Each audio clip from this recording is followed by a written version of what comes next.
দর্শক, রাজধানীর ever care হাসপাতালের সামনে আছেন আমাদের সহকর্মী নাবিল জাহাঙ্গীর। সরাসরি কথা বলছি তার সঙ্গে। নাবিল, বেগম খালেদা জিয়ার শারীরিক অবস্থা সম্পর্কে কি জানতে পেরেছেন?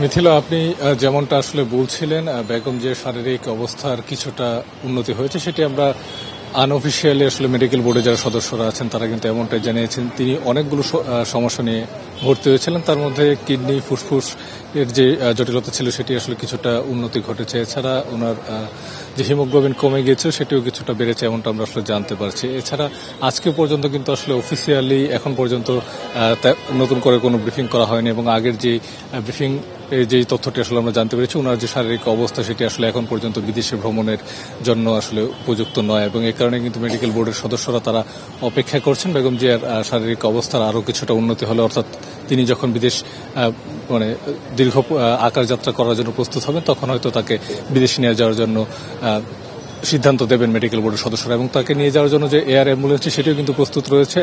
এর পক্ষ থেকে যেটি জানানো হয়েছে যে মেডিকেল বোর্ডের সদস্যরা সিদ্ধান্ত দিলেই এয়ার অ্যাম্বুলেন্সটি বাংলাদেশে আসবে।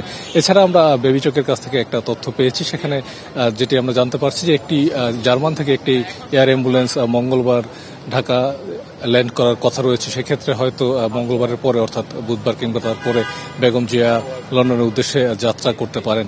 এবং বেগম জিয়া বর্তমানে কিন্তু তাকে প্রতিদিনই আমরা দেখছি যে জুবাইদুর রহমান তিনি আসছেন এবং চিকিৎসা তদারকি করছেন, এবং বিএনপি পক্ষ থেকে যেটি জানানো হয়েছে তারেক রহমানও কিন্তু সবসময় খোঁজ খবর রাখছেন। মিথিলা। নাবিল, আপনাকে ধন্যবাদ।